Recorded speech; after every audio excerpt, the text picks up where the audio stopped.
There's a particular sound a woman makes when she's decided to give up the last thing she loves. It isn't crying. Crying comes cheap and early when there's still hope left to spend. No, this sound comes after. It's quiet. It's the small breath she takes right before she lets go of the lead rope, the one she practices in the dark so her hand won't shake in front of strangers.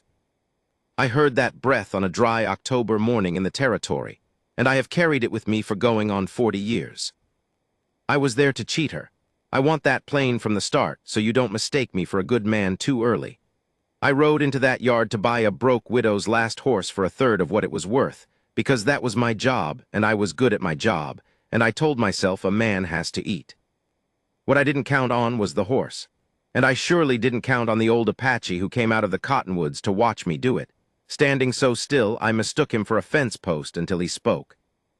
This is the story of the widow who thought she was selling her last hope, and of the different plan that walked into her yard wearing my boots, a plan I didn't even know I had until my own hand refused to sign the paper. Stay with me, some debts you don't pay in money. The mare came out of the barn sideways, and the woman came out behind her walking like something already broken. That's the first thing I saw of Ada Rourke, her shoulders. A person's shoulders tell you more than their face ever will, because a face has learned to lie and shoulders never did. Hers were pulled up around her ears against the cold that wasn't really cold, just early, and she held the lead rope in both hands the way you'd hold something that might turn and bite the heart right out of you. I stayed on my horse a minute longer than was polite. I do that. It gives a body time to think it's alone, and people show you the truth when they think they're alone. The mare was a blue roan. I want to be careful here because I have spent a lot of years since trying to describe her to men who never saw her, and I always come up short. She wasn't pretty the way a picture is pretty. She was the color of a winter sky an hour before it snows, that hard, clean silver gray with black run through the mane and a black stocking on the near hind. 15 hands, maybe a touch over. Deep through the girth, and she carried her head like she'd been told once, a long time ago, that she was worth something, and she'd chosen to believe it ever since. I have bought and sold 1,000 horses.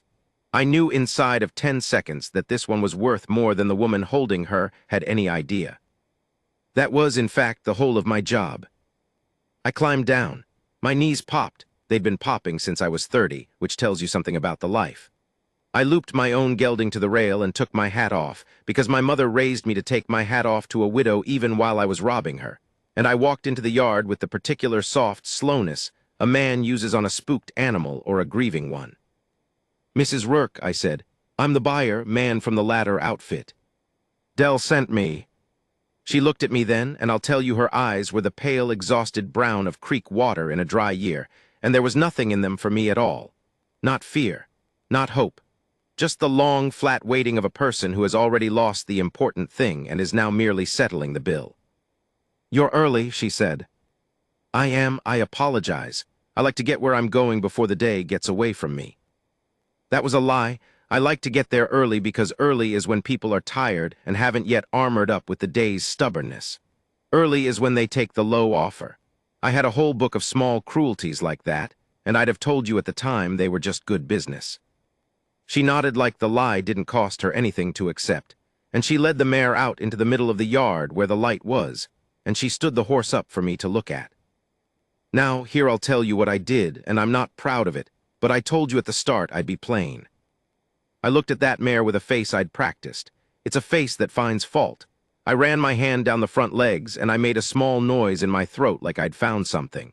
I lifted the near fore and looked at the frog and shook my head just a little, just enough. I stepped back and squinted at her the way you squint at a thing you're deciding not to want. I did all this so that when I named my price, a low, insulting, third of her worth price, the widow would already be halfway to believing the horse was worth even less than that. It's an old game. I was old at it. "She's sound," Ada Rourke said, not arguing, just stating it the way you'd correct a man who called your dead husband by the wrong name. "She's got some age," I said. "She's 9. She looks 9 and hard used." That one landed. I watched it land. Something moved across the widow's face, not anger. I almost wished it had been anger. And she put her hand flat on the mare's neck up under the mane, and the mare turned her big dark eye back toward the woman, and the two of them held there a second in a way that made me feel like I'd walked into a room I hadn't knocked on. "She's never been hard used a day of her life," Ada said quietly. "My husband saw to that." I opened my mouth to say something else clever, and that's when the old man spoke from the cottonwoods, and the clever went straight out of me. "You look at her legs," he said. "You should look at her eye." I hadn't seen him. I swear before God he was just there, the way a hawk is suddenly on the fence post when a second ago the post was empty. He was standing at the edge of the yard where the dry creek ran under the trees, and he was old the way rock is old, the kind of age that has stopped counting. He wore a cavalry coat on the color of the ground and a red cloth around his brow and moccasins that came up past the ankle, and his face seemed like a dry riverbed, and his eyes were black and wet and terribly, terribly patient. I knew what he was. Chiricahua, though I couldn't have told you the band. There weren't many left loose in the territory by then, not free ones, and the sight of him standing there in a settler's yard cool as you please put a small, cold finger on the back of my neck. "Morning," I said, careful. He didn't answer that. He came forward, no hurry, none at all, and he walked up to the mare and put his hand on her muzzle. And that hard silver horse who'd been standing like a statue for me dropped her head and breathed into his palm and made a low sound in her chest I have never heard another horse make before or since. Like a woman sighing, like coming home. "You gentled her," I said before I could stop myself. "I taught her she did not need to be afraid," the old man said. "That is not the same as gentling. Gentling is what you do to break a thing down. I did the other." He looked at me then, and I felt looked at in a way I hadn't been in years, like a man reading a ledger and me the ledger. "You are here to steal her," he said, not a question.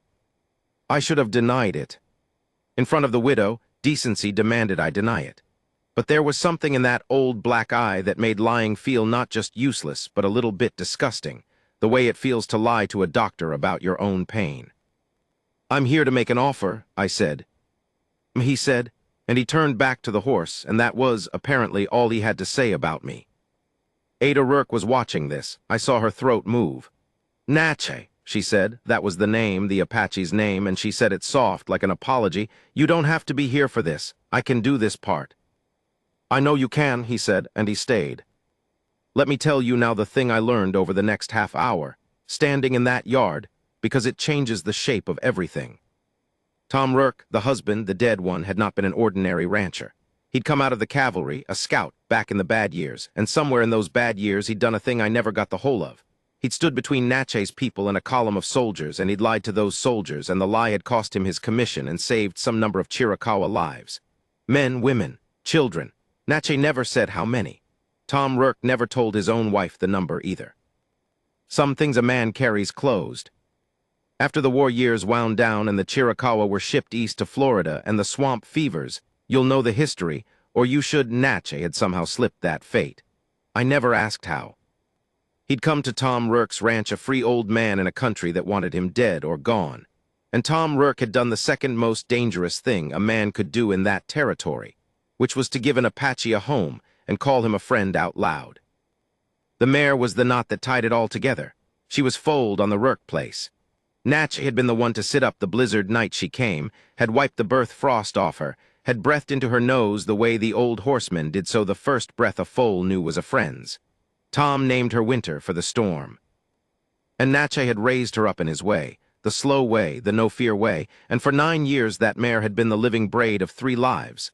A white scout, an Apache elder, and the storm they'd both pulled through together. And now Tom Rourke was 2 months in the ground of a summer fever that took him in 9 days, and the bank in town held paper on the ranch, and the drought had killed the cattle that would have paid the paper, and Ada Rourke had exactly one thing left in the world worth money.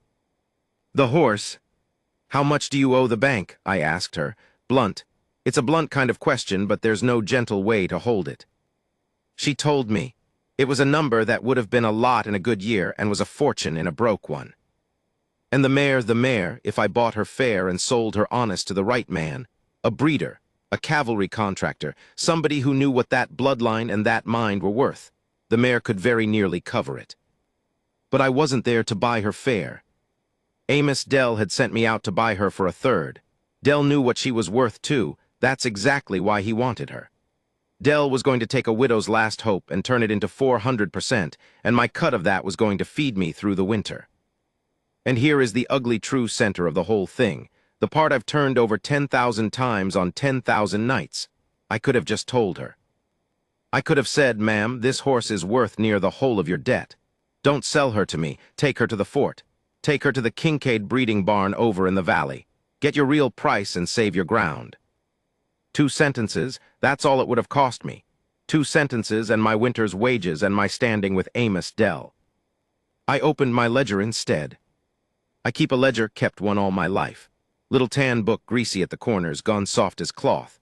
Most men who saw me writing in it figured I was tallying stock prices, the ordinary arithmetic of the trade. And I was. Left-hand column, what's owed to me. Right-hand column, what I owe. But there's a third column I keep in the very back, one I never showed a living soul, and in that column I write down the things that can't be paid in coin. Debts of the other kind. I've been keeping that back column since I was 19 years old, and a man named Holly's Pryor gave me his coat in a snowstorm and died of the cold he'd have lived through if he hadn't, and I never got the chance to pay him back, and so I wrote it down instead. H. Pryor, a coat, unpaid. It's still unpaid. It'll die unpaid with me. So I opened the tan book that morning in Ada Rourke's yard, and I stood there with my pencil, and I meant, God help me, I fully meant, to write down the low number and say it out loud and take that mare for Amos Dell. And my hand wouldn't do it. I've told this part to maybe 3 people in my life, and every one of them looked at me like I was dressing it up. I'm not dressing it up. I put the pencil to the paper, and my hand simply would not form the figure. It sat there. The lead touched the page and stopped. And into that stopped quiet the old man Natchez said, without turning around, in a voice like gravel poured slow. Tom used to write in a little book, too. I looked up. He wrote down the men he could not save, Natchez said. He was still stroking the mare's neck, still not looking at me, looking instead off across the burned brown flat to the blue ghost of the mountains. He showed it to me once. He thought it would make me hate him, all those names, all his failures written down like a debt. I told him no. I told him a man who counts his dead is a man who has not decided they were nothing. He was quiet a moment. You count your dead, buyer. I couldn't speak. I'll be honest with you, I stood in a dead man's yard with a live man's grief all around me, and a widow's whole future hanging on a figure I couldn't write, and I could not make a sound. Ada Rourke was looking at me now with something new in her face. Not hope, she'd buried hope with Tom, something worse. She was looking at me the way you look at a stranger who's gone still, trying to read whether the news he's carrying is good or bad, and knowing either way it's going to change your life. Mister, she said, just say your number, please. I've been up 3 nights working myself to this, and if you draw it out, I'm going to lose my nerve, and I can't afford to lose my nerve. And there it was, that breath, the one I told you about at the start. She drew it in right then, that small, practiced breath, her fingers going loose on the lead rope one at a time the way she'd rehearsed in the dark, so her hand wouldn't shake in front of me, getting ready to hand me the rope, getting ready to let go of the last living warm thing that still smelled like the years she'd had a husband. I closed the ledger. I put it in my breast pocket. I put the pencil behind my ear, and I heard my own voice come out of me saying a thing that was going to cost me everything I'd written out there to gain, a thing I hadn't planned and couldn't stop. I'm not going to buy your horse, Mrs. Rourke. Her face, I can't describe her face. Relief and terror at once, because if I wasn't buying then she had no buyer and no rope out of the debt at all, and she opened her mouth, and I saw the panic starting to climb up out of her chest. I'm going to do something else, I said, faster now, because I could feel the plan assembling itself in my mouth even as the words came, wild and half-formed and dangerous. I've got a different plan. But you're going to have to trust a man you have every reason on earth not to trust, and we've got. I looked at the sky, I don't know why, like the sky would tell me. How long till the bank calls the paper? 11 days, Ada Rourke whispered. Behind her, the old Apache turned around at last and looked at me full.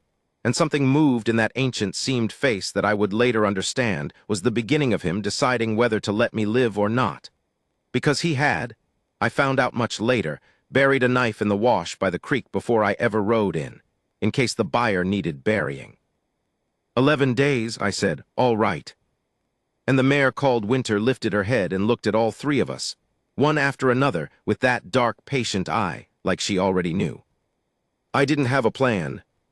I want to correct the record because when I said I've got a different plan, I made it sound like a thing that existed. It didn't. What I had was a refusal shaped like a plan, a hole in the ground where a theft used to be, and 11 days to fill it with something that would keep a widow on her land.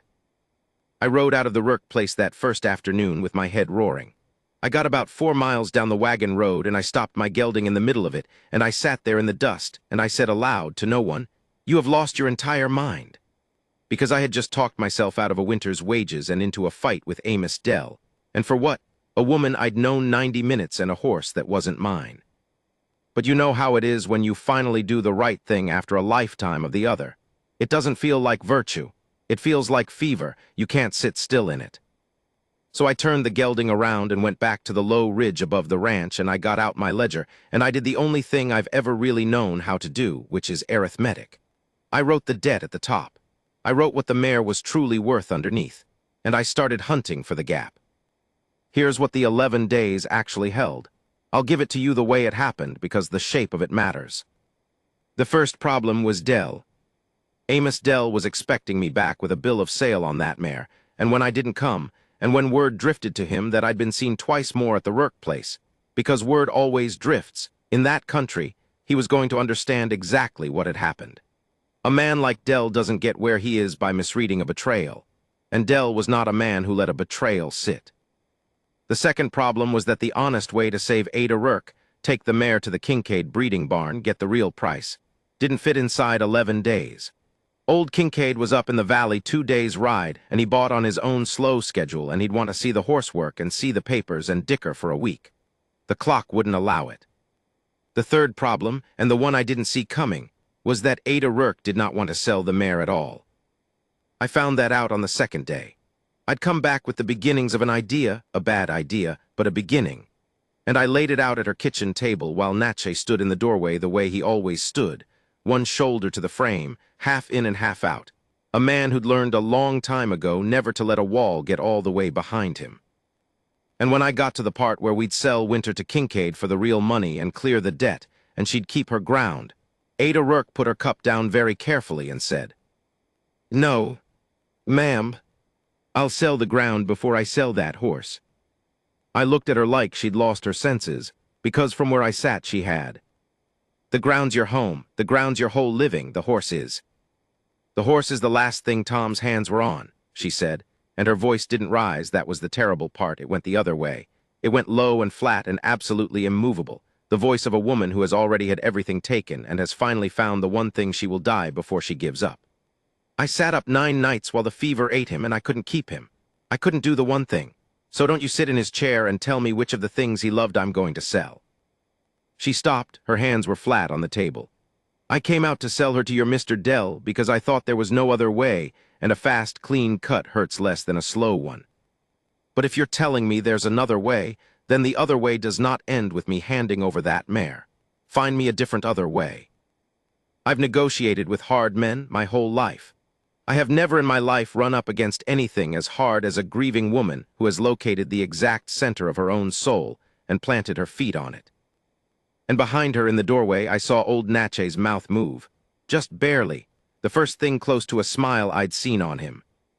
"Now you see her," he said to me. "Tom used to say she is the softest hard thing God ever made." So there I was, 11 days down to 9. A debt I couldn't cover honestly in the time I had. The one asset that could cover it forbidden to me by the very woman I was trying to save. And Amos Dell somewhere back over the horizon starting to smell my betrayal. I'll tell you what turned it. It wasn't cleverness. I want to be honest about that because folks like to hear that a plan came together through some brilliant stroke, and mine didn't. What turned it was the foal. On the 4th night I couldn't sleep, and I went out to the corral in the dark. And Natche was already there, of course, because the old man slept about 2 hours out of the 24 as far as I could ever tell. He was standing at the rail watching Winter, and Winter was standing hip-shot in the moonlight with her head low. And I came up beside him, and after a while he said, without preamble, "She is in foal." I looked at the mare. In the dark and the drought thinness I hadn't seen it, but now that he said it I could see the low, round heaviness of her, still early, but there. "Tom's stallion," Natche said. "Before he died, he bred her to the bay in the spring, he said. The old man stopped, and I understood the words were expensive for him. He said, "One more, Natche, one more of the good ones, and I can rest." He was quiet. The mare shifted her weight. He did not know how soon he would rest. And I stood there at that rail in the cold moonlight, and I felt the whole shape of it turn over in my mind. And the different plan, the real one, the one I hadn't had until that exact second, came up out of the ground and stood in front of me full grown. I didn't need to sell the mare. I needed to sell what the mare would make. Here's what I did, and it took every day of the 9 that were left. I rode to the fort. Not to Kincaid, no time, but to the fort, where I knew the remount officer, a captain named Ferris who owed me a favor from a card game, and a longer story I won't tell here. The cavalry was always short of good horses and desperate for good breeding stock, and the story of a blue roan mare with a scout's bloodline and an Apache's gentling, carrying a foal by a proven stallion, that story sold itself if you told it right, and telling things right was the one honest skill I had. Ferris couldn't buy the mare. Ada wouldn't have sold her anyway, but the army could contract for the foal, pay in advance, a breeding contract, the foal to be delivered at weaning with a second and third foal optioned over the coming years. It was a thing they did, and the advance on that contract, a mare of that quality, that bloodline, papered and vouched, the advance came to just shy of what Ada Rourke owed the bank. Just shy. I made up the rest myself. I'm not going to pretend I didn't. I put in my winter wages that I'd ridden out to earn by robbing her, put every dollar of it into the gap between the Army's advance and the bank's number. And I told her it was part of the contract, so she'd take it. And Natche knew I was lying and never said a word. And to this day, I count that lie as the only good one I ever told. But I'm getting ahead, because on the 7th day, Amos Dell rode into the Rourke yard with 2 men. I was there when he came. I'd like to say I stood tall, but the truth is my mouth went dry as the flat. Dell was a big, soft-spoken man who'd never once in my knowledge raised his voice, which was exactly what made him frightening. He had the calm of a man who's never needed to hurry because the world always came around to his way in the end. He sat his horse in the yard and looked at me for a long moment, and then he looked at the mare in the corral, and then he looked at Ada Rourke on the porch, and then back at me, and he did the arithmetic as fast as I'd ever done it. "Harlan," he said, mild, almost sad, "you went and grew a conscience on my time." "Looks like," I said. "You know what that costs." "Startin' to." He nodded slowly. He was quiet a while. His 2 men sat their horses easy, but their easiness had hands near their belts, and I was unarmed except for the little knife I gutted rabbits with, and there was a moment there. A long, thin, stretched-out moment in the drought light, where I understood that the next thing anybody did was going to matter more than anything I'd done in years. And that's when Natche came out of the barn. He came out slow, the way he did everything, and he was carrying no weapon that anybody could see. And he walked out into the middle of the yard between me and Dell's men, and he stopped. And he looked up at Amos Dell on his big horse with those black, patient eyes, and he did not say one single word. He didn't have to, because Amos Dell, like everybody in that territory, knew exactly what a free old Chiricahua standing that calm in the open meant. It meant the ones you could see weren't the whole story. It meant that a man who'd survived the years Natche had survived, loose and alive in a country built to kill him, had not survived them by being what he appeared. Whether there was anybody in those cottonwoods or not, and I never knew, I truly never knew, Dell couldn't be sure. And Dell was a man who did not act when he could not be sure. The 2 of them looked at each other for what felt like an hour, and was probably 10 seconds. "This your ground now, old man," Dell said finally, trying for scorn, not quite reaching it. "It is Tom Rourke's ground," Natche said, "and his wife's. I only watch it," a pause, "I watch it very carefully." Dell held there a moment more.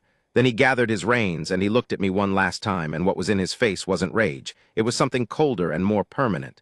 "You're done in this country, Harlan," he said. "Every outfit from here to the river's going to know inside a month that you turned on the man who fed you. You saved a widow's horse, and you spent your whole life to do it." He almost smiled. "I hope she's worth it." And he rode out, and his 2 men rode out after him, and the dust hung in the yard a long time after they were gone. I stood there feeling the size of what I'd lost start to come clear. Dell was right. I was done in that country. A stock buyer who'd betrayed his outfit for a stranger. No big rancher would ever trust me near his herd again. I'd ridden into that yard 9 days ago, a man with a trade and a winter's wages coming, and I was going to ride out of it a man with neither. Ada Rourke came down off the porch. She stopped in front of me, and she looked at me with those Creekwater eyes, and I braced for thanks, because thanks would have been unbearable right then. She didn't thank me, she was smarter than that. What she said was, "You just threw your whole life in the fire for me, and a horse you don't own." "Appears I did," I said. "Why?" And I opened my mouth to give her some easy answer, and instead I heard myself say the true thing, which came up from the very bottom, from the back column of the ledger, from a snowstorm 30 years gone, and a coat, and a man named Pryor. "Because I owe a debt from a long time ago that I never got to pay," I said, "and I don't reckon I'll ever get to pay it now.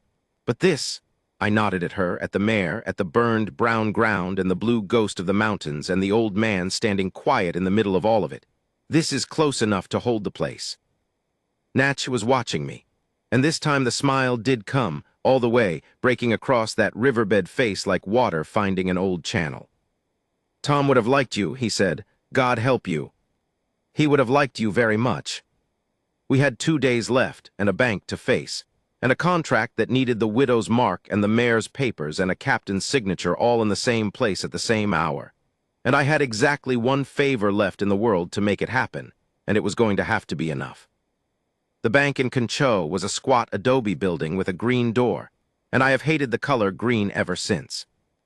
We rode in on the last morning, the 11th day, the day the paper came due, and I want to set the picture for you plain, because I've seen it 1,000 times behind my eyes since. Ada Rourke in her one good dress, the black one, the one she'd married in and then buried Tom in and now wore to try to save the ground they'd shared. Natchez beside her on a mouse-colored pony, sitting straight as a young man though he was older than the century. Winter on a lead behind, because the papers had to be witnessed against the animal and old Kincaid. "I'll get to Kincaid," had said the horse must be present. And me, riding point, with a leather folder inside my coat that held every piece of paper that stood between this woman and losing everything, and a heart going like a trip hammer the whole 9 miles in. Because it had very nearly not come together, I'll tell you how close. The army advance was good, Captain Ferris had come through, had ridden down himself with the contract, God bless him, a stiff proper man who'd looked at that mare and forgot to be stiff and proper for about a minute and just stared, the way men did. But the advance was short of the bank's number by more than my wages could cover. I'd done the arithmetic 4 times, and it came up short every time, and short is short. That's where Kincaid came in. I hadn't had time to take the mare to Kincaid to sell. But on the 9th night, I'd done a thing I'd never done in my life, which was to ride 2 days' worth of country in 1 night and half a day, killing a good horse under me to do it, to reach old Kincaid's breeding barn and stand in his parlor at dawn filthy and swaying and ask him not to buy the mare, but to back the full contract.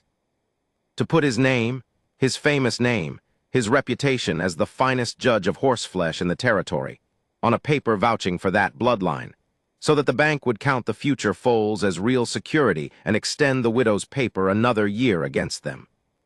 Kincaid was a hard old miser, and he owed me nothing, and he'd have been within his rights to throw me out on my ear.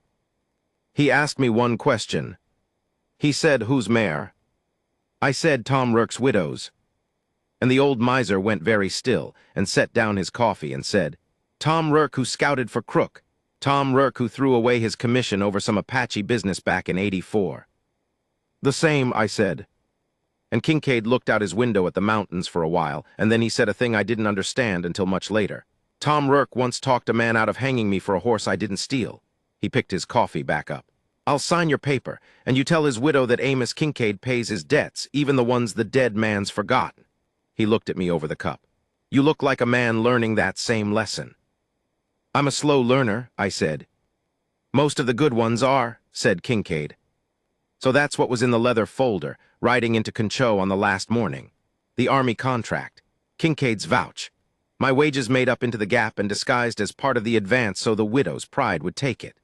Every piece of it real, all of it legal, and none of it, not one page, worth a thing unless a fat banker in a green-doored building chose to accept the whole strange bundle before the sun was overhead. He almost didn't. I won't drag you through the hour we spent at that counter. Banks are banks. The man read every page twice and found things to purse his lips at and talked about irregularity and the standing of full contracts as security. And I watched Ada Rourke's face go grayer and grayer. And I watched her hand find the edge of the counter and grip it white. And I thought, we've come all this way, we've spent everything, and it's going to die here over a clerk's caution. And then Natche did the second thing I'll never forget. He'd been standing back by the door the whole time, half in, half out, the way he stood. And he came forward to the counter, this ancient Chiricahua man in a country that a decade before would have shot him on sight, and he set something down on the wood in front of the banker.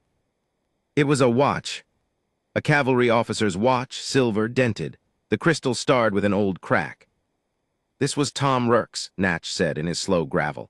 "He gave it to me the day he told the soldiers the lie that cost him his coat and saved my grandchildren. I have carried it 11 years. He put one brown finger on it. "You take it. You hold it against the paper if your paper is not enough for you. When the widow's foals are sold and the debt is clean, I will come back and buy it from you for $1. He looked at the banker, and his black eyes were absolutely level. A dead soldier's watch, held by his friend, against his widow's home. If that is not good security in this country, then this is not a country a man should want to keep his money in. The bank went quiet, I mean the whole room. A woman at the far counter stopped counting her coins. And the banker, I'll give him this. There was a man under the caution, after all, looked at that dented watch a long moment, and looked at the old man who'd carried it 11 years, and looked at the widow in her burying dress, and he pushed the watch gently back across the counter toward Natch. "Keep the soldier's watch," he said. "The papers'll do." He picked up his pen. "God knows I've accepted worse security than the word of a man like you." And he signed. I have watched a lot of people receive good news in my life, and they nearly all do the same thing, some big motion, a cry, a grab. Ada Rourke did none of it. She stood at that counter and she went very still, the same stillness I'd first seen in her yard, and 2 tears ran straight down her face without her seeming to feel them at all, and she said, so quiet only I heard it, "All right, Tom, all right. I kept it. I kept your ground." Like she was reporting to somebody, like somebody was waiting to hear. We rode home in the long gold light of that evening, the 4 of us and the mare, and nobody said much, because there wasn't much that needed saying, and we all 3 knew it. Now here's where I'd end it if I were the kind of man who liked things tied up. Widow saved. Ground kept. The mare in foal to make the future, the army's money coming, Kincaid's name behind it, the debt beaten by 2 hours. A good ending. A clean one. But I told you at the start I'd be plain, and the plain truth has a burr in it. And the burr is this. I couldn't stay. Understand, Amos Dell had done exactly what he promised. Inside 3 weeks the word was all over the territory. Harlan turned on his outfit. A stock buyer who'll betray the man who feeds him is a stock buyer no rancher will hire, and horse trading was the only trade I had. I could no more have made a living in that country than flown. Ada Rourke had a saved ranch and a coming foal, but she had a mortgage still and a hard winter ahead, and 100 acres to work with no man on the place. And I was a man with no trade and no wages and no future. And the last thing on God's earth she needed was another mouth and another grief to tend. She asked me to stay. I'll tell you that so you don't think she was cold. On the porch the evening before I left, she asked me plain in that low, immovable voice, said there was work enough and I could sleep in the bunk room, and she wasn't offering anything but honest labor and honest company, and God knew she could use both. And I wanted to. I want that written down somewhere true, that I wanted to stay on that ranch with that hard, soft woman, and that old man, and that silver mare more than I've wanted anything before or since. But a man who spent his whole life taking the low road and finally, once, took the high one, that man knows the difference between doing a good thing and collecting on it. And staying would have been collecting. I'd have been trading her a rescue for a home, and that's just the old ledger arithmetic dressed up in Sunday clothes, and I was done. I was finally done with buying low. So I told her no. And it was the hardest no I ever said, harder than the no I'd said to Amos Dell, because that one only cost me my living, and this one cost me the only thing I'd found in 50 years that felt like it might have been worth living toward. Natche walked me out to the road at dawn. The mare watched us go from the corral, that dark patient eye following, and I swear she knew, horses always know.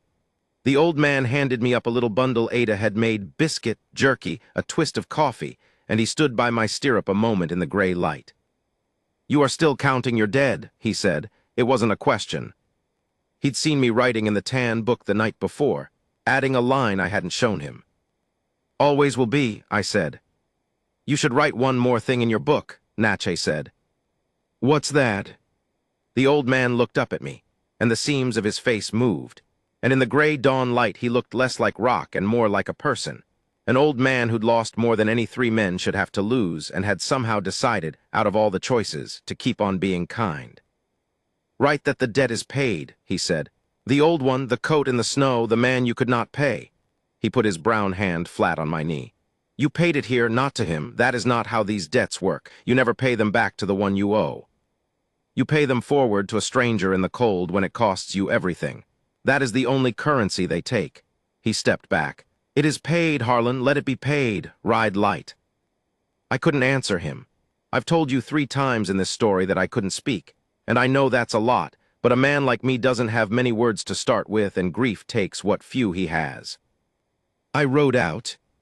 I didn't look back for a long while, and when I finally did, the ranch was a small brown shape against the great brown flat, and I could just make out the corral, and the silver dot of the mare, and I thought, I don't know why, it just came to me. I thought about the foal coming in the spring, the one that would carry all of it forward, the Scout and the Apache and the Storm, all braided into one more of the good ones.